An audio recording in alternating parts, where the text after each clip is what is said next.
qué La Habana quiere ingresar en los BRICS? ¿Qué creen en Rusia sobre lo que pasa en América Latina? Sobre lo que pasa. De Moscú a La Habana, tan parecidos como peculiares. Una coproducción de Cuba Debate y Sputnik que te acerca de primera mano la perspectiva cubana, rusa y multipolar sobre lo que pasa en el mundo.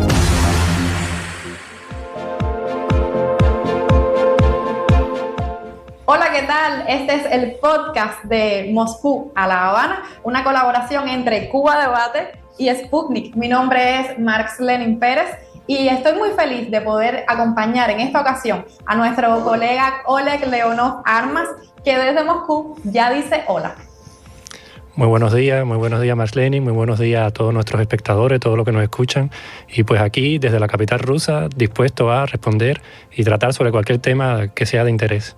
Bueno, hoy vamos a tratar de darle seguimiento a una agenda apretada de nuestros temas, de aquellos temas que han acaparado titulares y que están posicionándose en la opinión pública, como por ejemplo los primeros 100 días que ocupa la presidencia de Estados Unidos, Donald Trump. Yo creo que podemos empezar por aquí, aunque de momento podemos presentar cuál va a ser nuestra conversación de hoy, cuál va a ser el análisis, qué estará llamando nuestra atención en el día de hoy para conversar desde La Habana a Moscú. Trump, los primeros 100 días de su gobierno, esa enésima visita de Steve Witkoff a Moscú para retomar las conversaciones alrededor de esa necesaria paz, no solo para la región desde donde nos acompaña, sino para el mundo entero. ¿Cómo se está manejando esa siguiente tregua tan importante también en vísperas del 9 de mayo? Y bueno, terminar con una mirada que estos tres temas o cuatro están muy interconectados, esa mirada a nuestra región, a Latinoamérica, con ese nuevo intento del imperialismo norteamericano de seguir expandiendo sus bases militares por todo el mundo. Si estamos listos, podemos comenzar entonces por el primer tema, que sería un análisis. Yo te propongo que hagamos uno de lo general a lo particular, un análisis de cuáles han sido las características de estos primeros 100 días del gobierno de Trump. Con interés, de Moscú a La Habana, analizando la dinámica entre continentes. Bueno, si me permites, quisiera comenzar con algo que dijiste fuera de cámaras, ¿no? Que son 100 días de Trump que parecen 100 años, porque han sido tantos los sucesos que nos han abarcado, ¿no? Desde todos los titulares, que parece incluso imposible poder tratar sobre todo en el poco tiempo que tenemos. Pero bueno, vamos haciendo un resumen. Me gustaría empezar con una cita del propio Trump, que en una reunión que tuvo con sus seguidores, dijo que son los 100 días más exitosos de cualquier administración. Y esto es solo el comienzo. Aún no han visto nada. O sea, ya por aquí vemos como Trump él mismo se halaga, porque a él es un showman, como sabemos. Le gusta siempre hacer show de todos un espectáculo, ¿no? De toda su campaña y de su administración como presidente. Y pues yo resumiría que lo que más caracteriza justamente a esos primeros 100 días es que todo ha sido un show. Desde el primer día, cuando firmó las órdenes ejecutivas, derogando órdenes ejecutivas de la administración anterior de Biden, hasta cuando salió en el jardín de la Casa Blanca mostrando una lista de los países con los aranceles que le van a poner. Entonces, ha sabido hacer de todos esos primeros 100 días de su presidencia todo un show mediático que como buen showman él sabe hacer, y apoyado desde las redes sociales por personajes como Elon Musk, que han venido apoyándole, haciéndole una campaña de apoyo mediático en las redes sociales, o también las intervenciones en los medios de comunicación de Marco Rubio, ¿no? Su secretario de Estado. Y entonces yo veo que aquí desde Rusia lo vemos también un poco más como una perspectiva en lo referente a Ucrania, ¿no? Porque es verdad que lo que más ha hecho él ha sido sobre política interna, que de eso si quiere podemos conversar, a ver lo que él ha logrado cumplir, si él ha logrado cumplir sus promesas o no. Estoy de acuerdo contigo, Oleg. En realidad es un viejo recurso que se viene aplicando ya durante mucho tiempo, que es hacer de la política un show. Y es exactamente un show que se acompaña además con series de televisión, con películas, con toda una superproducción desde los medios de comunicación, que no por casualidad son los que acompañan a Trump en todas las actividades más importantes donde hay que mandar un mensaje.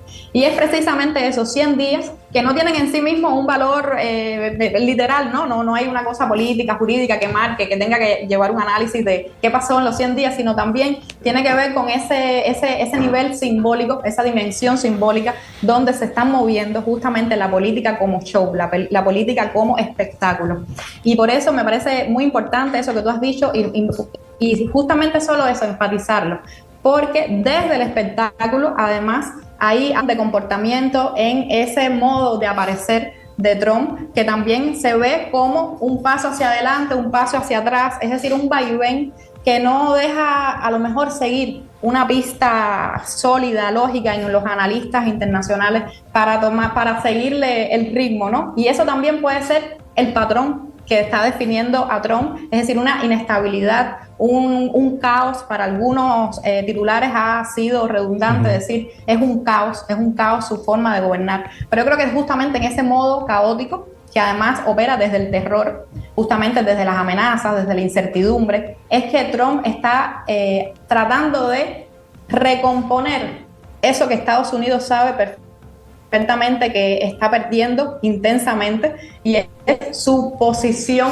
como primera potencia mundial, ¿no? Y yo creo que eso es muy importante también para la reconfiguración del orden multilateral, y por eso es importante para Rusia, por eso es importante para China, por eso es importante para nuestros países de América Latina. Pues sí, ahora te dejo el pie un poco más abierto para hacer otro análisis de qué prometió Trump, qué no ha cumplido, pero aún así cómo sus medios de comunicación se encargan de darle, como decimos en Cuba, agua al dominó para que no se note que lo que ha prometido no lo ha podido cumplir. Bueno, me gustaría empezar primero un poco para seguir tu idea, la última idea que mencionaste, que sí, Trump, además de showman, él es un comerciante. Él no es un político en todo derecho, como se diría, ¿no? Él no es parte del establishment político estadounidense. Él es un comerciante y como comerciante se comporta como comerciante. Él gestiona al país como si fuera una empresa. Bastaría solamente con poner como ejemplo, por ejemplo, a Putin, ya que estamos acá en Rusia, me gustaría poner el ejemplo a Putin. Putin es un jurista, él es un abogado y él ve el mundo como un abogado. Él ve el mundo como tratados, como firmas, como pactos que hay que cumplir. Entonces, en su idiosincrasia, el no cumplir pactos internacionales, eso es imposible. Para él eso es imposible. Por eso es los enfrentamientos constantemente con Occidente y Rusia, porque hemos visto una y otra vez cómo Occidente viola o cancela los pactos que hayan tratado con Rusia, ¿no? Entonces, eso es por solo poner un ejemplo. Volviendo a la cuestión de Trump, como ya dije, él es un comerciante y él ve todo como un negocio. Y de ahí viene ese caos que aparentemente desde afuera parece que él como político se comporta muy caóticamente, pero si vemos desde la perspectiva que él es un comerciante, todo tiene explicación. Para él es negocios. Para él los tratados internacionales son negocios. Hoy día tenemos negocio contigo, hoy día tú eres mi contrincante, hoy día tú eres mi aliado. Por eso, por ejemplo, lo hemos visto a él en su presidencia pasada con Kim, que tú mantuvo reuniones con Kim y con Putin también mantuvo reuniones, a pesar de que el Congreso y toda la opinión pública estadounidense estaba en contra, pero él lo hizo porque en ese momento él creó que para el negocio, entre comillas, ¿no? El negocio que él dirige, que es Estados Unidos, eso es lo que más le convendría. Entonces, por otra parte, vemos a China, que es el país con que más intercambio comercial tiene Estados Unidos. Sin embargo, Trump cree que para el negocio de Estados Unidos, hoy día ser aliado de China no está bien, hoy día tenemos que ser contrincantes y de ahí vienen los aranceles y todo eso. Eso explica un poco lo que nosotros consideramos como caos, ¿no? Pero viendo desde la perspectiva de negocios, todo tiene una explicación. Y bueno, volviendo al tema de las promesas previas que cumplió, lo que no cumplió, 100 días, claro que es muy poco para sacar todas las conclusiones posibles. Por ejemplo, él prometió reducir el déficit fiscal que tiene Estados Unidos. Sin embargo, es muy poco tiempo para ver el resultado, porque el año fiscal empezó durante la administración Biden, el año fiscal actual, ¿no? Y entonces él como que no puede intervenir mucho porque ya por ley ya se habían designado los presupuestos. Eso habría que verlo de aquí a un año, de aquí a 2 años, a ver si él puede cumplir esa promesa. Pero hemos visto que está dando pasos energéticos en ese sentido, porque ha reducido los gastos, por ejemplo, en el Pentágono, aunque ha dado contratos millonarios a las empresas armamentísticas, pero lo que es gasto cotidiano, ¿no? Gasto del día a día del Pentágono los está reduciendo. También en su primer día, justamente en primer día en la Casa Blanca, acabado de llegar a la presidencia, Trump firmó decenas de órdenes ejecutivas, ¿no? Para deshacerse de ese legado de Biden, y declaró una emergencia en la frontera con México, que lo había prometido que lo hacía, declaró una emergencia energética, que también prometió que lo haría, indultó a aquellos que habían sido juzgados por participar en los disturbios del 6 de enero en el Capitolio, indultó a muchas personas, que también prometió que lo iba a hacer, se retiró de los acuerdos de París, de la OMC. Entonces, vemos que en ese sentido sí ha logrado cumplir sus promesas, ha sido muy consistente en lo que él realiza, ¿no? Pero por otra parte, en lo que es materia económica, ya aquí no lo vemos muy bien, porque solamente en su gestión, durante sus primeros 100 días de gestión, el dólar ha perdido un 9% de su valor, que eso no es favorable para un ciudadano estadounidense común. También vimos que las bolsas han caído por su campaña política de imponer aranceles a izquierda, a derecha, a todos lados, ¿no? La bolsa de S&P 500, que acumula las 500 empresas más poderosas y más grandes de Estados Unidos, cayó un 9%. Y cuando digo las empresas, digo aquellos que tienen papeles en esas empresas también, ¿no? Los multimillonarios, que son los dueños de esas empresas, ellos han perdido un 9% de su valor de las empresas que gestionan. Entonces, eso yo creo que le está trayendo últimamente bastante problemas, y como tú bien han dicho, los medios tratan de enmascarar un poco ese panorama malo, ¿no? Económico que tiene Estados Unidos.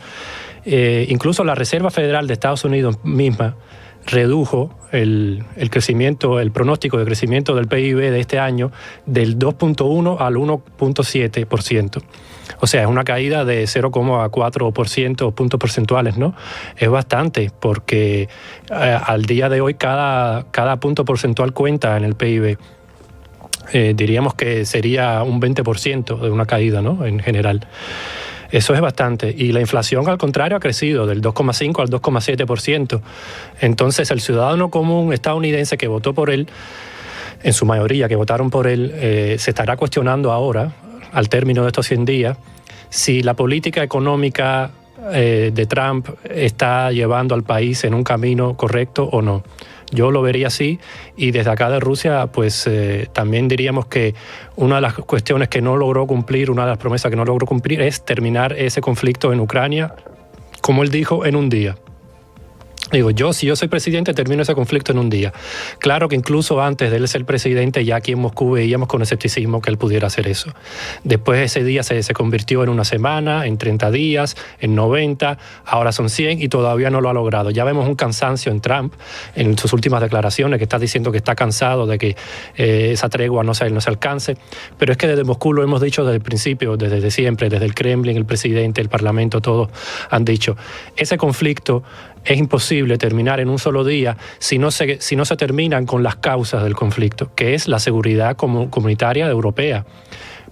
Rusia, recordaré a nuestros espectadores para que entiendan, incluso antes del conflicto, en diciembre de 2021, propuso a Occidente, propuso a la OTAN, propuso a Estados Unidos, a Europa, crear un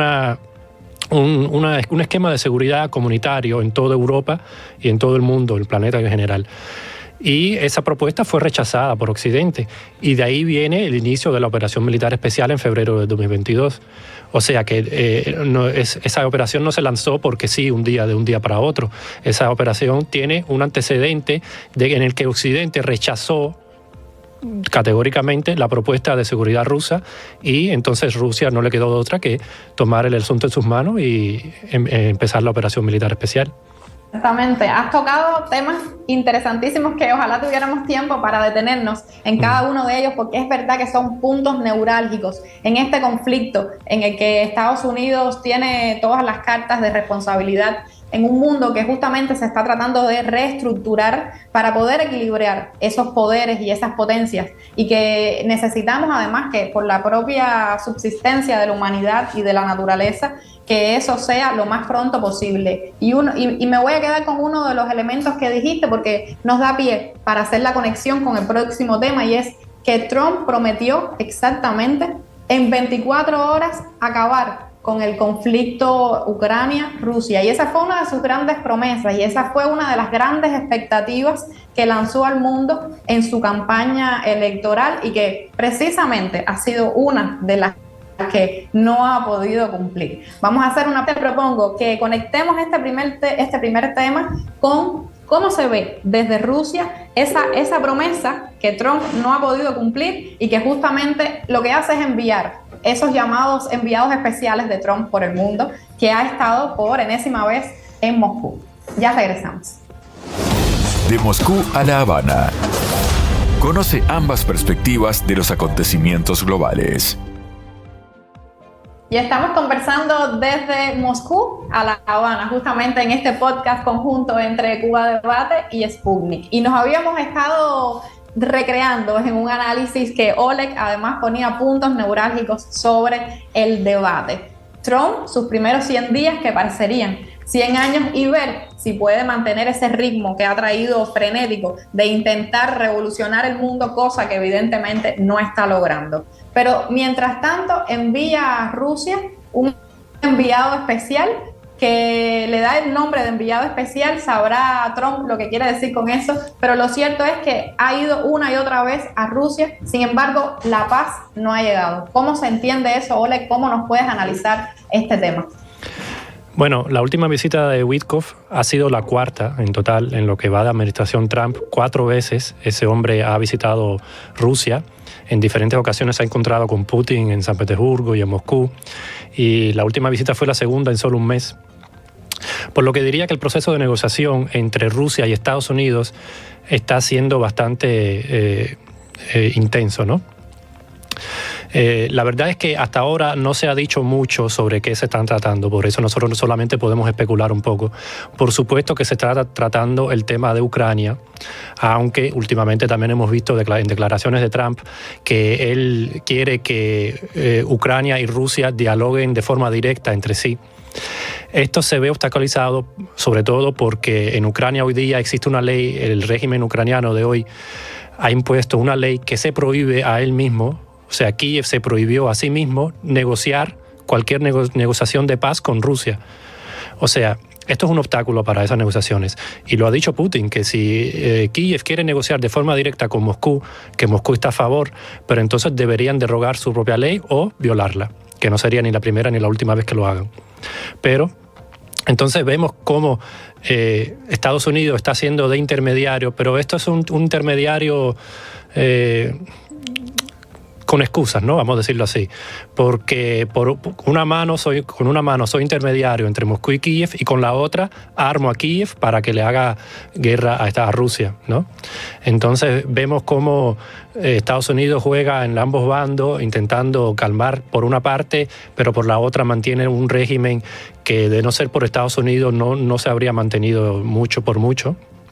O sea, ha sido la ayuda estadounidense la que en su mayoría ha dado el apoyo a Kiev para que continúe con este tercer año de guerra. Y a mí me gustaría mencionar que el asesor del presidente ruso, ¿no?, Yuri Ushakov, dijo que la última reunión fue muy constructiva, pero no mencionó los temas que tocaron. Lo único que mencionó fue que hablaron con una gama de temas mucho más amplia que Ucrania. ¿Cuáles son esos temas que pueden conversar Washington y Moscú, ¿no?, de forma directa, que no sea Ucrania? Diría yo que primero el desarme nuclear, porque Estados Unidos está bastante preocupado con que China hoy día se está armando a paso apresurado, y una de esas ramas del armamento chino son precisamente las armas nucleares.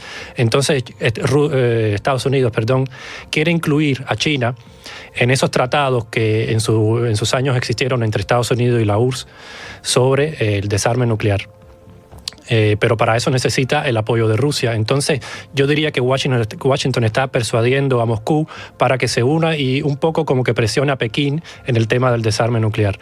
Y otro tema también que yo creo que se estaría tratando en este momento simplemente es muy simple, la restauración de las relaciones diplomáticas entre Estados Unidos y Rusia, porque hasta hace poco estaban prácticamente congeladas. Los embajadores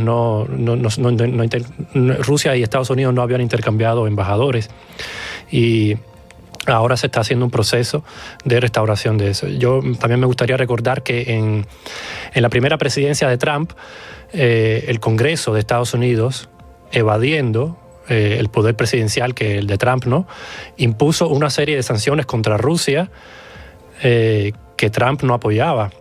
E incluso confiscó edificios del consulado ruso, de uno de los consulados rusos en Estados Unidos. Y yo creo que ese tema también hoy día está siendo tema de conversación con otro Congreso, porque el Congreso de hoy no es el mismo que desde hace 8 años.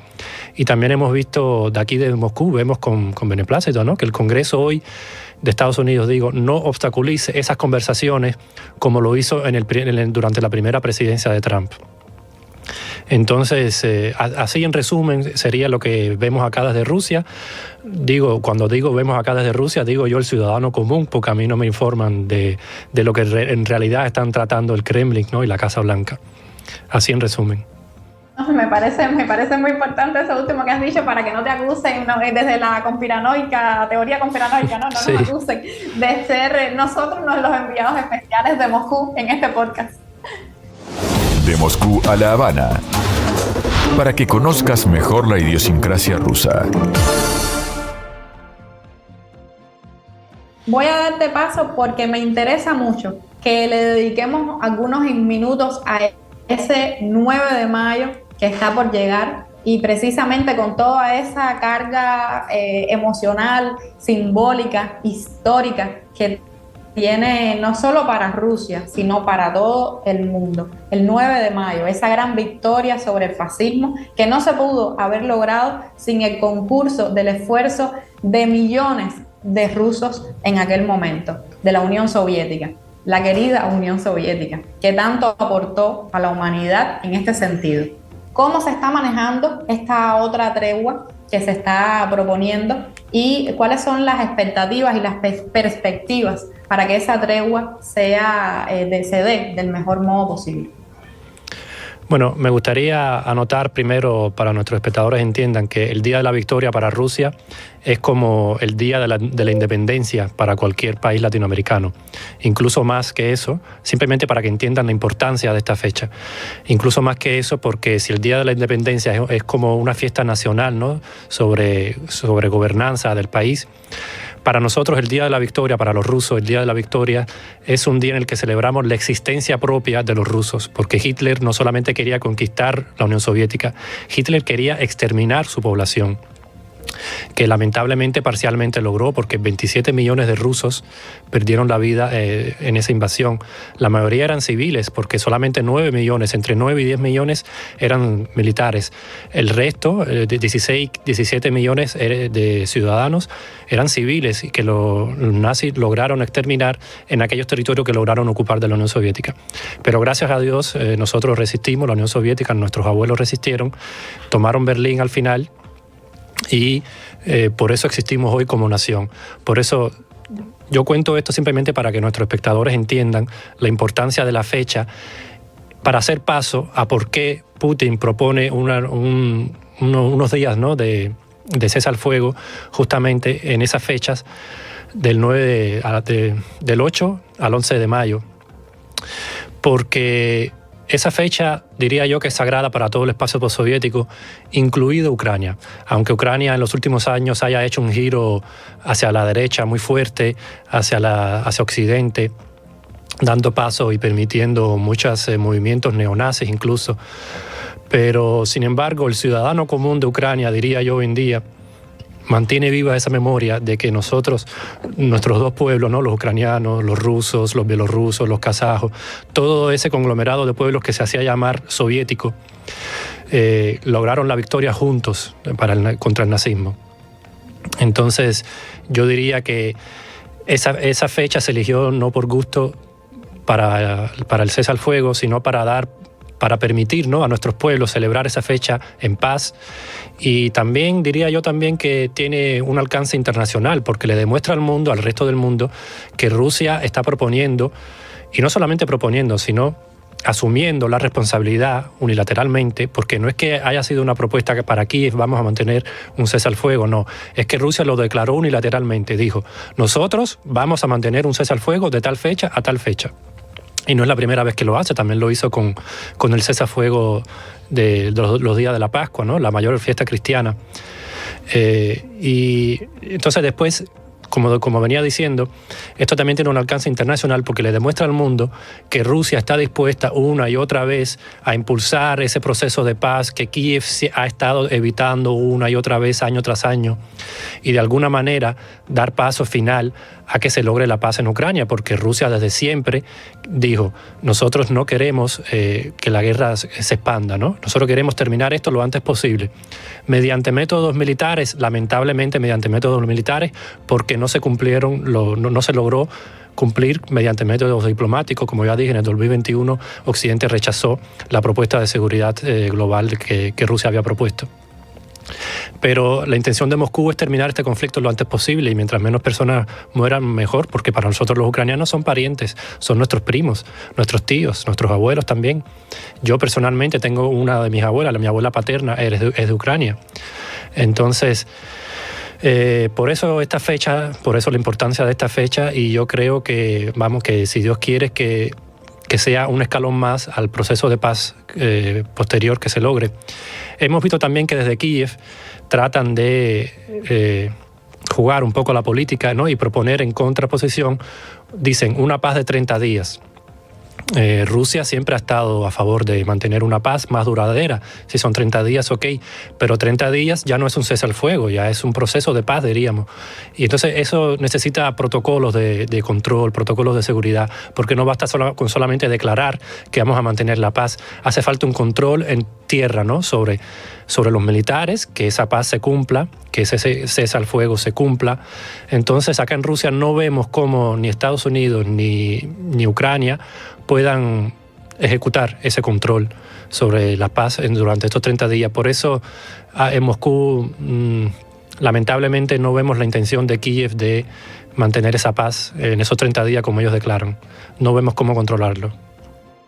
Sí, exacto. Hace falta, como tú dices, hace falta garantías de que justamente están dispuestos en realidad a cumplir la palabra de la tregua como debe ser, sin traiciones, sin guerra sucia, y eso ya nos ha demostrado que no podemos confiar en la palabra de algunos gobiernos. Y justamente por eso, entonces me quedo con otra de las ideas que has puesto, y es que esta fecha y esta nueva propuesta de tregua, de paz, sirva precisamente como una fecha para reflexionar qué estamos haciendo como humanidad, qué estamos haciendo como civilización, qué le estamos haciendo a nosotros mismos hoy y qué le vamos a dejar a nuestros hijos, a nuestros parientes. Por eso este 9 de mayo debe servirnos también como un momento de reflexión histórica, de reflexión de la humanidad. Y con esa idea de reflexión invito a hacer la última pausa, porque apenas nos queda tiempo, pero necesitamos conectar en esta reflexión qué está pasando de Moscú a La Habana y de La Habana a Moscú para llegar entonces justamente a nuestra región de Latinoamérica. Con curiosidad, de Moscú a La Habana, rompiendo los clichés de la propaganda globalista. Y seguimos en el podcast de Moscú a La Habana. Y precisamente estamos hablando en esta ocasión, vamos a conectar estas ideas que hemos venido puntualizando sobre política internacional, el orden mundial, ese nuevo orden mundial que quieren hacer y que necesitamos que se cree multipolar. Y para eso entonces vamos a ver cómo está sucediendo desde nuestra región de Latinoamérica, precisamente alrededor de un tema sensible como es el de las bases militares que Estados Unidos tiene alrededor del mundo, pero con especial interés en América Latina, porque ya sabemos que es una vieja política de Estados Unidos el pensar que América Latina es su patio trasero y que por tanto tiene total derecho sobre nuestros pueblos y sobre nuestros territorios. No es un secreto, aunque me parece que hay cierto consenso en que es todavía incierto el número exacto de bases militares que tiene Estados Unidos por el mundo, pero se estima que de un total de aproximadamente 800 bases militares que existen en todas las regiones de diferentes países, a Estados Unidos le pertenecen más de 300. Y de esas más de 300 bases militares que se supone que son de Estados Unidos, sabemos que en nuestros países hay una fuerte presencia militar de Estados Unidos y que no es casual. No es casual, y si miramos un poco retrospectivamente a la historia de nuestros países, a la historia de cómo nuestros países se volvieron independientes y todo el esfuerzo que tuvieron que hacer para lograr una soberanía, incluso, y aquí hago un paréntesis, una soberanía que en algunos casos todavía no se ha logrado. Es decir, tenemos países que no son 100% independientes, que no lo son y que incluso, aunque parezca surrealista, en pleno siglo XXI no tienen autonomía, no tienen poder de decisión propia, tienen que depender precisamente de otras potencias, de otros gobiernos, donde Estados Unidos lleva el liderazgo de esta subordinación a nuestros pueblos. Es decir, es una realidad que se ha vuelto ya histórica, que se ha vuelto ya una normalidad durante demasiado tiempo. Lo vemos en el mismo caso de nuestro país, con esa presencia hostil y no deseada por parte de nuestro pueblo de Estados Unidos en la región de Guantánamo, con esa infame base naval de Guantánamo que tanto desprestigio le trae a la historia de la humanidad, y precisamente cómo esos lugares, esas bases militares, son empleadas por Estados Unidos para hacer todo fuera de la norma, todo fuera de la ley, para violar insistentemente los derechos humanos, los más elementales derechos humanos de nuestros pueblos.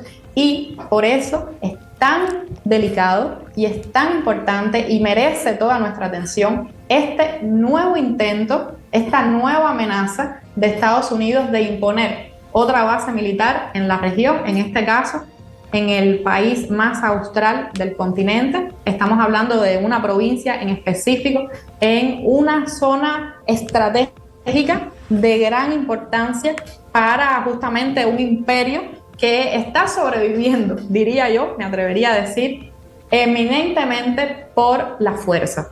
Es decir, no hay un consenso general que favorezca ese posicionamiento de Estados Unidos. No se logra mediante el consenso, sino que se está logrando justamente mediante la fuerza del conflicto bélico, mediante asesinatos, mediante masacres de nuestros pueblos, y para eso usan estas bases militares. Entonces tenemos ahora el riesgo, y lo hemos visto, la prensa le ha dado seguimiento a estas constantes visitas de representantes de altos cargos, representantes de Estados Unidos militares en nuestra región, específicamente en Argentina. Específicamente han ido y se han dejado ver en entrevistas, en encuentros bilaterales con Milei, para hacerse cargo, para apoderarse una vez más de una región tan sensible como es lo más extremo al sur de nuestro continente, precisamente porque es estratégico, le es vital posicionarse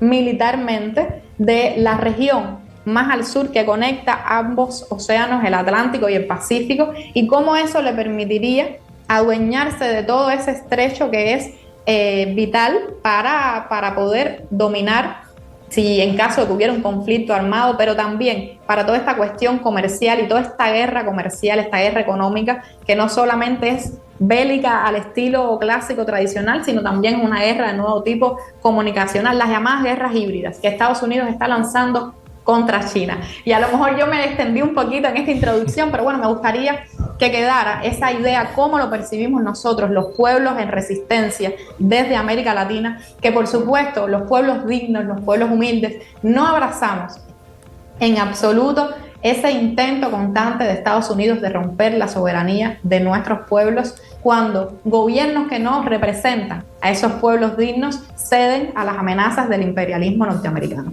Esa es una pequeña introducción que te doy para que justamente a partir de estos elementos, de cómo lo percibimos nosotros desde nuestra región, poder hacer un intercambio de qué perspectiva te daría a ti esta nueva amenaza, cómo se ve, cómo se apropia desde Rusia, cómo lo entiende el pueblo ruso desde tu interpretación del asunto, porque al final se están tratando de apoderar de una parte de nuestro continente, otra nueva parte de nuestro continente, pero no es solo para hacer la guerra aquí, es para hacer la guerra a esa otra región del mundo donde se está decidiendo ese orden multilateral que tanto necesitamos. Bueno, precisamente como tú bien has dicho, la política exterior estadounidense se mantiene hoy a la fuerza, porque ni la diplomacia ni, como hemos visto, el comercio son capaces de controlar el mundo entero. Ya el mundo entero económicamente se está independizando de Estados Unidos, diplomáticamente en organizaciones como los BRICS, por ejemplo, también.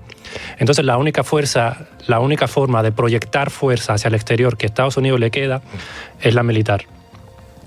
Y precisamente esta base que ellos están tratando de imponer, ¿no?, en el cono sur, en lo más sur del cono sur. Aquí en Rusia lo vemos, estamos bien familiarizados con esos temas, porque recordemos que Rusia tiene frontera con la OTAN y todos los países europeos de la OTAN tienen bases militares estadounidenses. Me gustaría aquí, para nuestros espectadores, tengan una idea de la reciprocidad de estos intercambios, ¿no?, militares, por decirlo de alguna manera. Me gustaría parafrasear un poco aquella frase de Rafael Correa, quien dijo que ¿cuántas bases argentinas hay en Estados Unidos? Ya, esa pregunta te responde a que Estados Unidos, proyectando fuerza hacia el exterior, ha podido subyugar a muchos países europeos, latinoamericanos, ¿no?, imponiendo sus bases, y lamentablemente eso no son relaciones de igual a igual. No estamos hablando de bases militares en las que sean de forma recíproca, ¿no? Son bases militares estadounidenses en países exteriores. ¿Y por qué en esta región es importante? Diría yo que Estados Unidos, durante esta administración y la administración pasada también, ha estado tratando de controlar las principales rutas comerciales, como lo es el Canal de Panamá, por ejemplo, lo ha hecho Estados Unidos, impulsando a Panamá a salirse de la ruta, del proyecto chino, ¿no?, de la ruta, una franja, una ruta. Y también hemos visto que Estados Unidos está imponiendo sus bases y está escalando la situación en torno a Taiwán, en torno a Japón, ¿no?, entre las dos Coreas, todo con tal de cercar a China. Por la costa china quieren cercarla totalmente, imponiendo también bases en Filipinas. Y porque Estados Unidos literalmente hoy día teme perder su poderío económico, que todavía mantiene, aunque ya no es absoluto, como diríamos en los años 90, ¿no?, o en los 2000, aunque ya no es absoluto, pero vemos que China está a paso apresurado alcanzando a Estados Unidos económicamente, y de aquí a una o 2 décadas seguro lo sobrepasará. Y Estados Unidos eso le asusta, y por eso quieren controlar aquellas rutas importantes de comercio para un día que se pase algún conflicto en torno a Taiwán o en torno a Corea, digamos, ellos poder controlar esos flujos comerciales, ¿no?, como lo son el Canal de Panamá o la ruta por el sur de Sudamérica, ¿no?, entre Sudamérica y la Antártida, o también como lo es el Canal de Suez. Entonces yo diría que esta nueva base está destinada justamente a una proyección de fuerza en una ruta comercial en la que China podría, por ejemplo, evitar el Canal de Panamá de ser necesario. Y así es como lo vemos acá desde Rusia. También en Rusia vemos una perspectiva alarmante en que Estados Unidos impone sus bases militares alrededor de Rusia. Lo hemos visto en Europa, ¿no?, en Rumania, Bulgaria, Finlandia, en los países bálticos. Lo hemos visto en el lejano oriente ruso, como sería China o Corea del Sur. Entonces, para nosotros los rusos nos es bastante preocupante esa tendencia, y aunque la base nueva que quieren imponer en Argentina queda bien lejos, ¿no?, de Rusia, pero conocemos muy de cerca lo que es sentir esa amenaza cuando Estados Unidos impone bases cerca de tus fronteras.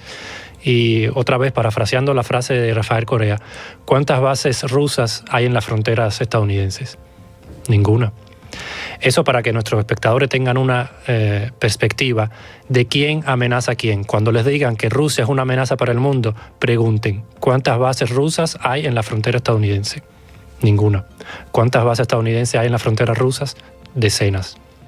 Justamente. Y entonces voy a jugar con esas palabras que tienen tanta importancia. ¿Cuántas bases cubanas, militares, hay por ahí? Y justamente es eso lo que ha querido demostrar Cuba, que enviamos médicos y no bombas, como decía Fidel en aquel legendario discurso ante nuestros pueblos, precisamente hablando de este tema, de cómo Estados Unidos impone por la fuerza su dominio, tratando de llegar a un consenso que cada día tiene menos, y justamente ese consenso que ha perdido Trump, sobre el que estuvimos hablando en el primer momento del programa, y que tiene mucha relación con estos tres temas que están muy relacionados, muy interconectados, que son eso que ha hecho o que no ha hecho, justamente porque no ha podido, porque le falta pulso a Trump hacer en estos primeros 100 días de gobierno, eso que hace para tratar de cumplir una promesa que no lo ha logrado y que no lo logrará, porque ya las 24 horas se le pasaron de enviar